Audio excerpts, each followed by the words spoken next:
Story 1. Here's a revised version of the content with grammatical and punctuation errors fixed, expletives replaced, proper paragraph structure, and acronyms initials expanded. My husband and I are in our late 30s and without children. Some people on a childless forum said I should post here too, so enjoy the saga. My husband and I had been saving up for almost a decade to move to a tropical paradise. About 2 years ago, we bit the bullet and moved to our dream location. Housing here is super expensive like Hawaii prices, so all we could afford was half of a duplex. It is beautiful and on the water with places for our boat.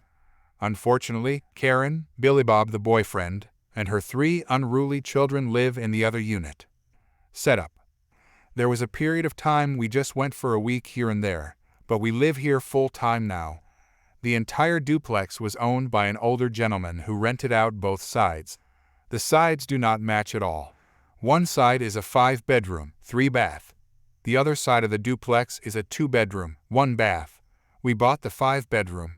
On our side of the property, we have 90% of the backyard, a gazebo, and dockage about 150 feet since it is on a corner. The other side has a small backyard, patio, and maybe 15 feet of dockage.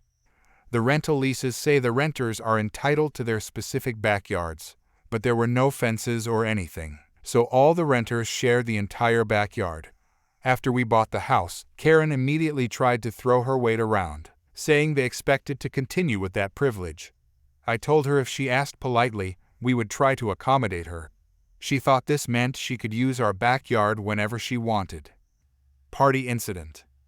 One day my husband and I are enjoying some drinks outside when a delivery truck shows up to set up a giant inflatable thing in our backyard. I asked Karen what she thought she was doing, and she said it was her kid's birthday. Then she had the audacity to say it was a family and friends only event, so we had to stay inside our house. Not wanting to be a total jerk and ruin some little girl's birthday, I told Karen after this she had no access to our backyard, period. Karen shrugged and kept setting up for the party. During the party, an intoxicated adult wandered into our house, which shocked us all. I said Karen's house is on the other side, and he said, "Oh." Karen said she owned the whole property and to use whichever bathroom was available. I directed him to Karen's bathroom, and soon after, she came storming into our house, yelling about how dare we make her look bad to her friends and how selfish we are that we couldn't even spare one bathroom. She said we didn't deserve all this space with just us. I told Karen to get out of my house, or I would be calling the authorities. She finally left, and the party wrapped up shortly after. Backyard remodel. After the party incident, we decided we needed to clearly define the backyard and build a fence. While we were spending the money, we decided to update the patio, put in a fire pit, and an outdoor kitchen. While the contractor was on site, nosy Karen had to come investigate. Since the fence would be the last thing built, I was vague and just stuck to telling her about the patio update. You could see her face light up because, of course, in her mind, what's ours is hers. When the workers started on the fence, Karen came out screaming for the work to stop. I went outside and told the workers to keep working and told Karen to mind her own business. Of course, in true Karen fashion, she called the authorities. What happened next was hilarity on my part after explaining to the officer that we were building a fence on our property and the landlord, of which Karen was not, knew about it. When the officer gave Karen a stern lecture, I thought her head was going to explode. She went back into her house and slammed the sliding door so hard it sounded like something cracked. We got our fence, and I thought that would be the end, but of course not. The boat incident. One day, Billy Bob entered the picture, and he was as much a terrible neighbor as Karen. He would throw cigarette butts and empty beverage cans over our fence for disrespecting his woman. I didn't know Paradise had unsavory characters, but Billy Bob is the epitome of the stereotype. Billy Bob has a boat. A 30-foot fishing boat, to be precise.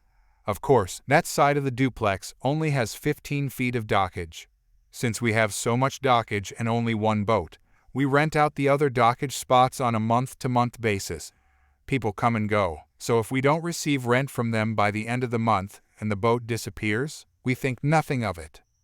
We had a renter who tied up their boat on the property line, but Billy Bob wanted to park his boat and needed that space. Karen and Billy Bob posed as us. We were out of town, told the renters to be gone at the end of the month, and then parked Billy Bob's boat on the dockage. I only found out about it weeks later because the renter left a negative review on the rental site we use. They said we were rude and went back on the verbal agreement to let them stay for 3 more months. I was like, what in the world is all this? After a phone call, I quickly put 2 and 2 together. I called the authorities, who told Karen and Billy Bob they needed to move their boat, or it would be towed, the equivalent of it anyway. Karen and Billy Bob started screaming that the boat is fully on their property. It isn't. Then changed to no one can own the water. True, but a seawall is deeded, that we are liars, and at some point, Billy Bob struck an officer and went to jail. I felt bad for the officers, so I took them all snacks the next day with a note apologizing for neighbor drama. I ended up winning my small claims suit against them for lost rental income, but of course, haven't seen a dime. I eventually convinced the dockage renters to come back and gave them a few months free as compensation. Final revenge. If you've made it this far, congratulations. Get ready for some satisfying justice. So with the collapsing market, we were trying to figure out what to do with our savings when a perfect opportunity opened up. The landlord who owned both properties was in desperate need of some cash and was tired of managing the property from 2,000 miles away because, of course, Karen is a Karen and called him weekly for every little thing. His only stipulation was we let the poor single mom who has been his renter for 8 years finish her lease, which is up in July. Since we just have money, we were trying to reinvest, and because now we get to control our neighbors, heck yeah, we jumped on that. Since we didn't need a realtor or mortgage, and an inspection had been done just a year ago for the old landlord to refinance, everything closed in just under 2 weeks. Karen was aware of a change of ownership. We registered the property under a limited liability company, but didn't know who. Until 8 days ago, I went over to Karen's house and knocked on the door. Karen answered with a, "What do you want, you jerk?" I smiled, handed her our landlord information, and sweetly reminded her rent was due by Friday, but she could just hand me the check if that was easier. I've always heard descriptions of people's faces turning white, but this was the first time I have actually seen it. I told Karen that we are honoring her lease until the end of July, but afterwards she had better make plans to move because we intend to remodel it before these next tenants moved in. Goodbye, Karen. Edit. A lot of people misunderstood the beginning. Let's call our side of the duplex Duplex Op. The other duplex is Duplex Karen. We purchased Duplex Op. After we bought it, Duplex Op was no longer a rental.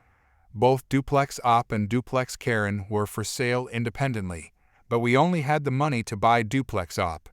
Duplex Karen is still a rental because it has never sold. Now we own both Duplex Op and Duplex Karen. Duplex Karen is still a rental. Duplex Op is still not a rental. When we made property improvements to Duplex Op, it was ours and not a rental. Update #1. Not much to update, folks. Karen and family's lease isn't up until the end of July. Rent has been paid on time. As far as I know, she doesn't have a new place lined up. We've served her 30-day notice. We will not be renewing the lease. We also offered in writing that we will prorate July and waive the termination fee if they want to leave before the end of the lease. Beyond the near-weekly loud parties and having to call the authorities because the kids were throwing lit fireworks at our boat, not much beyond the norm. Update #2 August 2020. Long story short, Karen and family are still in the place and not paying any rent. They were served with eviction, but due to health crisis-related regulations, we can't actually do anything about it. At least Karen and Billy Bob had a giant fight which ended up in him being arrested, and he hasn't returned. I've been told by our lawyer, once some laws are changed or moved in September, we can have the authorities escort them off the property that day since we've already filed the eviction. It's just a difficult situation right now. Karen is being extra smug. She tried pushing her bounds and kept coming over to our property. A talk with the authorities set her straight. but she's playing music loud and just tossing her trash everywhere. We really wanted to move our elderly parents in after a quick remodel because Dad needs shoulder surgery badly and Mom now needs a walker. They need more care, and it's getting harder driving 2 hours a day to do that. Our parents want their own space though and won't live on our side with us. My husband and I are trying not to be angry and make things worse with Karen, but we are both exhausted. Things just aren't great. Update #3 December 2020. Life is weird. Karen is still here. Since we couldn't evict her, my partner went to stay with their parents for a few months, so in-laws could get the surgery care they needed. They are doing better now, which is great. Here's the weird part though. In October, Karen's mother, Susan, came to live with her since Susan's landlord chose not to renew her lease. Susan is an angel. Susan was mortified at Karen's and the kids' behavior. Susan is a tough one and has been cleaning house both figuratively and literally. The kids are so much better behaved, and Karen stomps around like a sullen child. Susan and I share drinks every few days in the backyard. We bake together too every weekend. For Thanksgiving and Christmas, since no one was traveling for the holidays, we made a big feast and set it up outside with some backyard games. It was a great time, and even Karen was being pleasant. I tried to tell Susan not to worry about rent until they find another place, but she insisted on paying. I understated how much the rent was, so it's only a half payment, but it just covers the taxes insurance. We drew up another lease that is month to month. Susan wants to move back home at some point and take her daughter with her. Karen, I think, is ready for a change too, but obviously, with the health crisis, it might take some time. It's pretty pleasant right now though, so I'm in no hurry for them to leave. Story 2. I've been a professional chef for several years now, and I take pride in my work. During my apprenticeship in Australia, I created a personal cookbook filled with recipes I learned from college, coworkers, and family. It became my go-to resource in the kitchen, and I'd often leave it there for easy reference. One day, I noticed other chefs using my cookbook to check official recipes for our restaurant, which was part of a popular sports club. You see, management had stopped updating the official recipe book months before I started, so mine became the unofficial standard. I didn't mind at first and kept adding new recipes over the next few years. However, after I became fully qualified as a chef, things changed. Management started looking for reasons to replace me with a cheaper apprentice. Eventually, they found someone and fired me with a flimsy excuse. The owner told me, "Take all your things and leave. You can no longer offer what we're looking for." So, I did exactly that. I took everything, including my precious cookbook. A few days later, chaos ensued.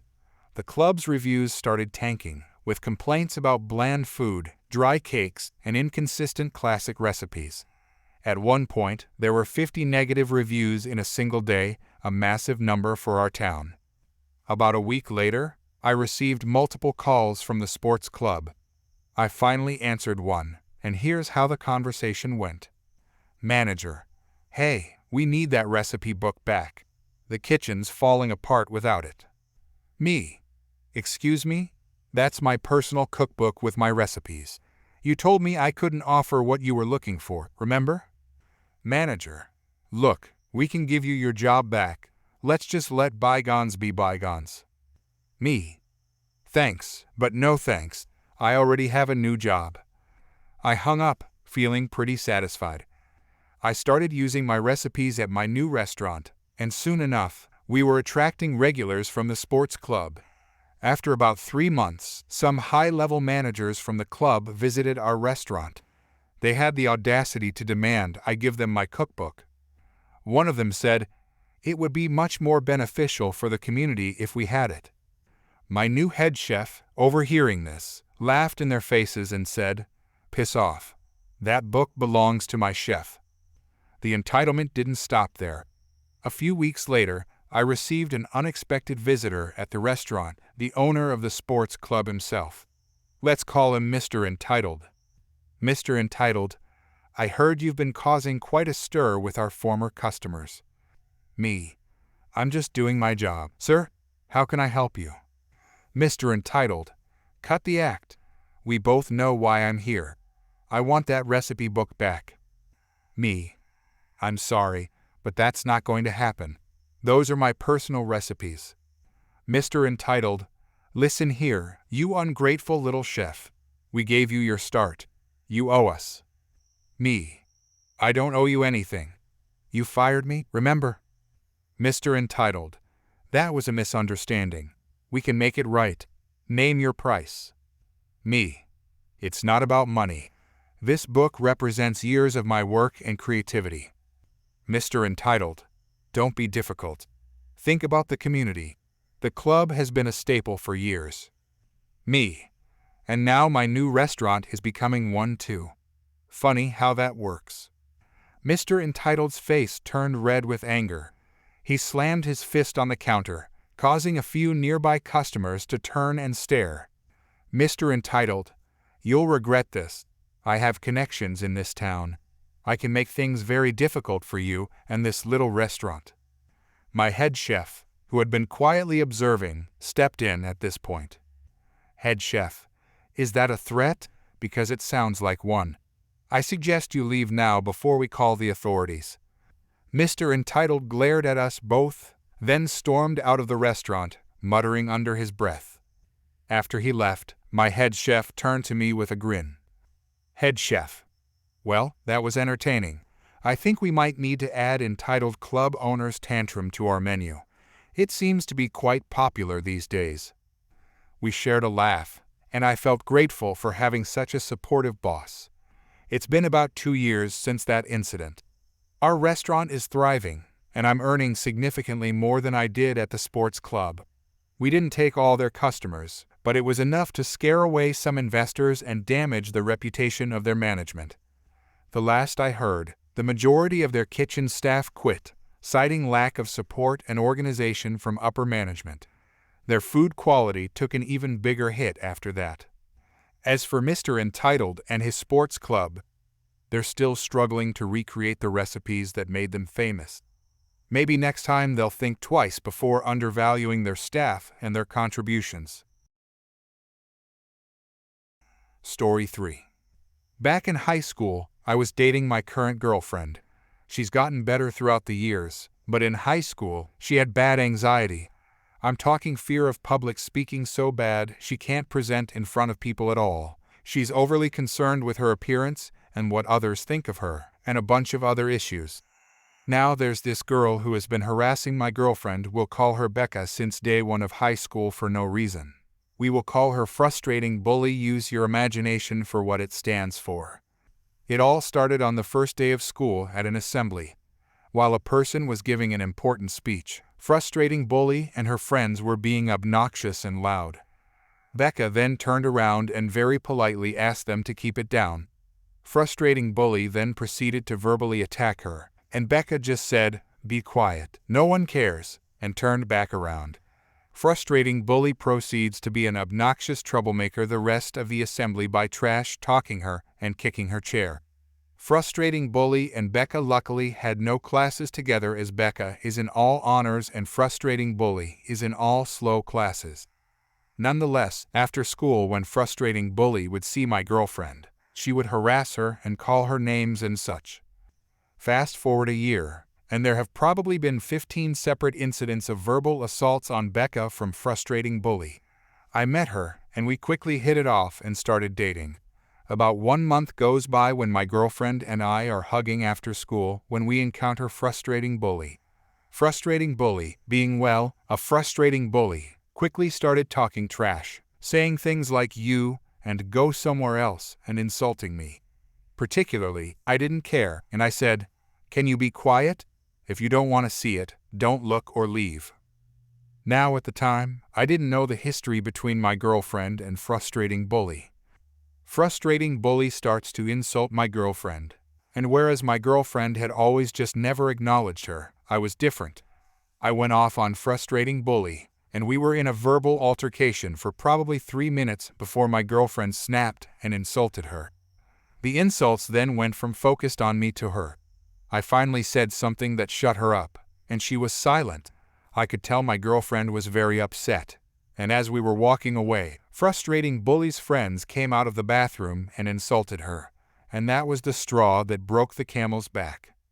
My girlfriend had an anxiety attack for a couple of minutes until I was able to calm her down.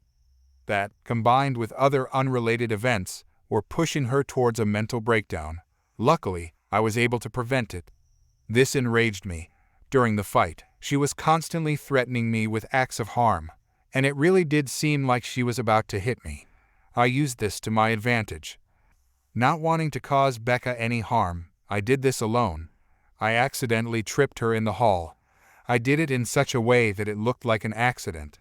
She instantly started getting in my face, shoving me and verbally assaulting me. I merely grabbed her hands and pushed them away as she tried to push me. This was all I needed to get her to hit me. She started punching me, and I kind of let her. After she punched me several times, I took her down and put her in a headlock and pinned her down until the hall monitor got there and took her to the dean's office with me. Me never once hitting her, I got off scot-free. However, I wasn't done there. I knew my parents would press charges. I had a busted lip, a swollen eye, and my nose was bleeding a little.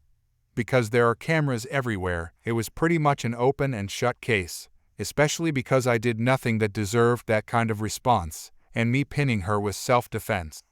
Her family had to pay financial compensation for my injuries, which also included headaches that lasted over a week, as well as a fine. Frustrating bully got charged with assault and battery. But oh no, this wasn't over. This was just the beginning. A while after, I think a month, frustrating bully, being foolish and probably forgetting that I would press charges again, seized me and immediately started attacking me because I got her charged with assault and battery. She did a little more damage this time, busting my nose and hitting my head against a wall, giving me a minor concussion. She again got charged with assault and battery, and even had to do some time in jail, or was on probation. I can't remember. She also had to pay a hefty amount in compensation. I never knew the actual number, but it was a lot more than before because my injuries were more severe. Sorry if the legal details are vague, but I was never really told anything more than she got charged with assault and battery, had to pay fines. The school responded this time by forcing her to transfer to the other school in the district. This was great news, not because she's gone, but because of how horrible that school is to poor people. To understand this, my school was the poor middle-class school, and the one frustrating bully was transferred to was the rich upper-class school. This school was known for bullying people of middle class, especially those that are female, and frustrating bully was just that. I found out from an old friend that goes there that she was harassed and bullied every day until she graduated. That's 2.5 years of harassment. Story 4. This happened a few days ago, and honestly, I'm still trying to gather myself and deal with the security issues that this whole ordeal left me with. I'm a fairly new mother to a beautiful baby boy. Me and my husband were blessed to have him 6 months ago, and everything was just really difficult at first. But right now, it's starting to get better these days. We're starting to figure out how to do things properly, how to plan our lives around the baby needs, and so much more. Let's just say that we're in a good place now. We were not when we first had our baby, but we are now. And that's what matters. A few days ago, me and my hubby were visiting his parents. They live around 20 minutes away from us, and we always have a wonderful time there. They're very supportive, and my mother-in-law was just a lifesaver when I first had my baby and gave me all the help that I didn't even know I needed. I really love this woman. As I said, they're lovely people, and we had a really good time with them. At around 7 p.m. or so, we decided to call it and head home. When we got into our car, I remembered we needed some items for the baby and also some groceries we should pick up from the local store. So we headed there, me, my hubby, and my little baby in his stroller. For the sake of this story, you need to know that I have a black belt in Taekwondo. A 6th-degree black belt. There are more details to this, but I'm not here to lecture you about the sport that I grew up with. So I digress. Anyways, at this point we entered the store, me pushing our shopping cart and trying to fill it up with all the items I needed, and hoping that I won't forget anything like I do every single time. while my hubby pushing the stroller with our sweet boy sleeping in it. But sadly, all it took us was 10 minutes before we started hearing the dreaded "excuse me" coming from behind us. We knew what that meant. We hoped that it wasn't what we're fearing, but knew it could easily be a mega Karen going on the hunt, judging from the tone she used to spell it. I turn around, and there she is, a 40-ish woman with a face filled with some ungodly makeup. I hesitate to answer her, but with the staring she was giving me when I turned, I couldn't really help but say, "Yes." She responds with, "Hi, I've been following you for the past 10 minutes. From the moment you stepped into the store, and I just couldn't help myself but to be fascinated with your baby's stroller. And I was just wondering, where can I get one?" In my head, the math didn't add up. What she was asking was kinda normal. You know, someone seeing something they like in public and just ask the owner where they got it from so they could buy one. But I couldn't really ignore the part where she kept following us for 10 full minutes before talking to us. Now that didn't seem normal to me. But I decided to just tell her where we got it and be done with it. "Oh, we bought it from X store. It's a little bit more expensive than some of the strollers out there, but it's really comfy, and thankfully we were able to afford it." "Wow, that's nice. Can I ask how much you paid for it?" I give my husband a quick, hesitating look before turning back to her and tell her that it was around $2,000 or so. Upon telling her that, her jaw dropped, and she started saying, "Wow, that's a lot of money for a stroller. You must be rich. If you can buy something like this, then you must be rich." We didn't really feel comfortable hearing that. You never feel comfortable when you have someone telling you that you're basically having it easy. It's never easy, but that's just how they make you feel sometimes. Anyways, we nod politely after smiling awkwardly and just turn to leave and continue with our shopping. And that's when she jumped right in front of us and confronted us with the most absurd demand I was faced with. "What do you say? You give me that stroller for my baby, and you get yourself a brand new one since you could easily afford it." Ha! We get shocked for a moment. Then I tell her, "I'm sorry, we can't do that." I then turn to my hubby and say, "We need to go." But this time, she stops us again, puts her hand on our stroller and yells, "Why can't you just do one good thing in your life and hand me this stroller? It is nothing to people like you. Me and my baby deserve it more anyways. You know what? I demand you to help out a single mother and give me this damn thing." My hubby tells her, "Get away from my family, and don't you dare follow us or try to stop us again, you crazy woman." Then she stood in our way for one last time and said one of the craziest things I have ever heard in my entire life. She said, "If you're gonna call me crazy, then I'ma show you crazy. I'll be taking your brat and won't give him back to you until you hand me that stroller and walk away."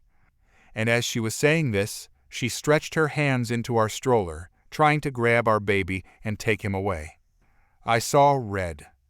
Never thought that this was a real thing, but it is. And I never thought that I'd get to earn the MAMABEAR badge that quick. I remember seeing my husband stop her hands from reaching our baby inside the stroller and trying to push her away from us. But then she escalated her insanity and just flat out hit him across the face with her purse. Things went blank for me for a moment, and I only came to my senses when I saw my left foot flying towards the side of this woman's head, and then bam! Direct hit to the head. She got knocked out cold instantly and laid there on the ground without a move. My hubby collected himself, hugged me and our baby. Then he tried getting us out of there. We moved towards the entrance after more people started gathering to see what's going on, but were met by 2 security guards followed by the store manager. My husband sternly tells them not to lay a single finger on any of us. But the manager asks him nicely to please calm down and to wait for the police to arrive since he called them already.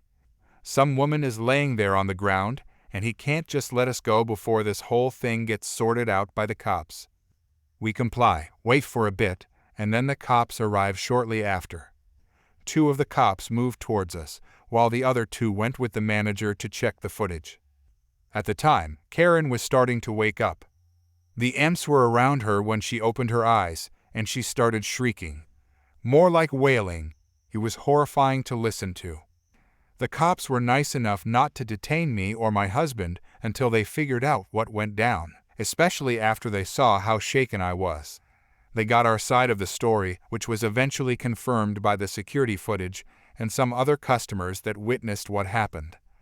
Karen was put in handcuffs while screaming at everyone around her and even tried attacking the EMS at one point, but she failed to stand up properly and fell back to the floor. It seemed as if she had some sort of concussion or something. We decided to press charges, of course, and we informed the officers we're just willing to take this as far as it may go. We want to make sure that this woman pays for the terrifying experience she put us through. God only knows what she would have done to our baby if she had managed to fully grab him. So no, I will never settle, and I will even sue her for emotional damage on top of everything else. I'll make sure that her life as she knows it is no more, and hope that her kid is raised by a better person than she is. Story 5. I was dead tired after working 3 overtime shifts in a row as a photographer at the big theme park. My feet were killing me and my stomach was growling louder than the roller coasters. I decided to swing by the grocery store where my brother works to grab some dinner. All I wanted was some chicken salad, cake, and a Diet Coke. I shuffled through the store, still wearing my work uniform, blue shorts, white button-up, and a brown vest with my camera harness. As I was heading to checkout, I spotted a buy one get one free deal on semolina flour.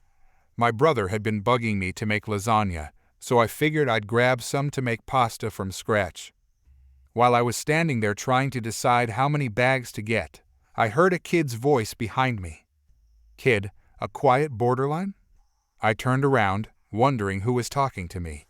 There was a young boy staring up at me expectantly. He looked vaguely familiar, but I couldn't quite place him. Me, yes. Kid, don't you remember me? You took a photo of me in my Ravenclaw robes a few days ago. It took me a second, but then it clicked. This kid had come to the park dressed up as a Hogwarts student for his birthday. We don't get many of those at our park. Me, oh yeah, now I remember. You were celebrating your 8th birthday, right? Kid, yep, the pictures turned out great. Thank you so much. Me, you're welcome.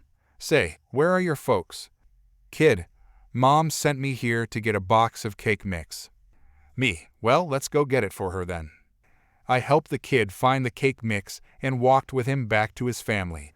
His mom was there with his little sister and baby brother. She looked frazzled, trying to wrangle all 3 kids while shopping. Kid, Mom, it's a quiet borderline. She took our picture a few days ago, remember? Mom, oh, yes, it's a pleasure to see you again. Me, it's good to see you again too. I didn't know you guys were local. Mom, we just moved to Florida. It's my first time at this particular store. I could tell she was struggling, so I decided to lend a hand. Me, would you like some help? I know this store like the back of my hand. Mom, that would be great, thank you. Me, you're welcome. I helped them finish their shopping list, keeping the kids entertained by asking about their favorite books and movies. I also gave them some tips on cool local spots to check out. By the time we got to checkout, the mom seemed way more relaxed. As we were in line, my brother's manager saw me and called out a greeting. The mom overheard and turned to the manager. Mom, a quiet borderline works so hard. Please make sure she gets a day off with pay. The manager and I shared a confused look before I realized what was happening. Me, I actually don't work here. My brother does though. We all had a good laugh about the mix-up. The mom tried to insist on paying for my groceries to thank me, but I politely declined. Then she surprised me with an offer. Mom, would you be interested in babysitting sometime?